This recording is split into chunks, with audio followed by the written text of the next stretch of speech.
So many people, we live in a generation today where we are not able to fully pay attention without distraction. Like for example, if you monitor yourself, within about 15 minutes or 5 minutes, your phone gets, your hands start searching for something else to do on the phone.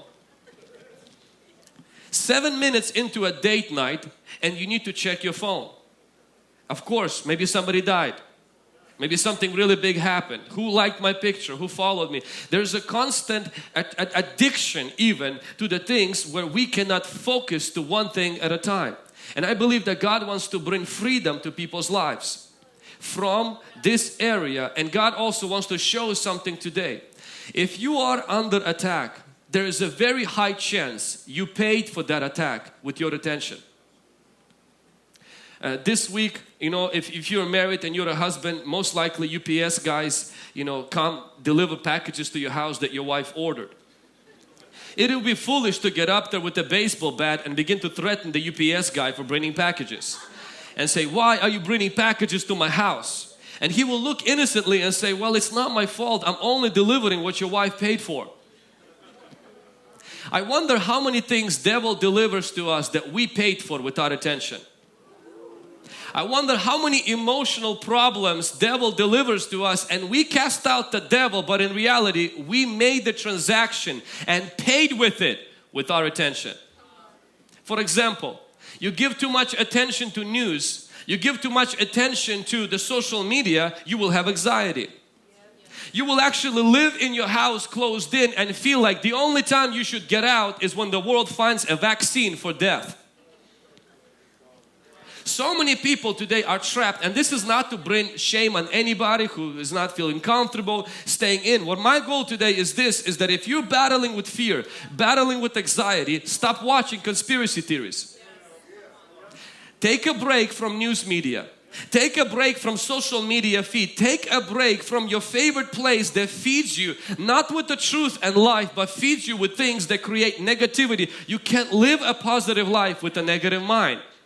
And a lot of times what happens is that we pay for our own depression with our attention.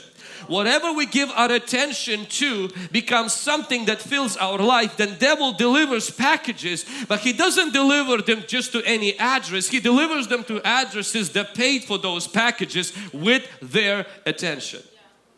And therefore today's message is going to be called Pay with Attention. Because your attention is the currency for which you pay for. Your attention is the currency for which you pay for. You know, I used to subscribe to the local news and to other news, and it became frustrating because every single post had to do with how many people died out of COVID. I didn't see one where they shared how many people recovered. A doctor, John Inonoidis, and I apologize if I mispronounce his name, which I probably did. Professor of Medicine of Health and Research Policy of Biomedical Data Science at Stanford University School of Medicine. Big shot, in other words.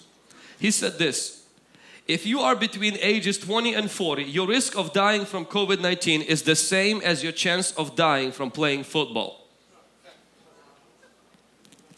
If you are between ages 15 and 24, you are more likely to be fatally afflicted by falling down the stairs than by COVID-19 from 15 to 24. Kids under 15 have more chances of getting hit by lightning than dying from COVID-19. Healthy women under 40, your odds of dying from COVID-19 are about the same as dying from a plane crash. If you are under the age of 65, your chance of dying of COVID-19 is the same risk you face from dying while driving your car to work. And what happened is this, because the mass media, because of all that information, people are living under attack that's self-imposed. We paid for it with our own attention.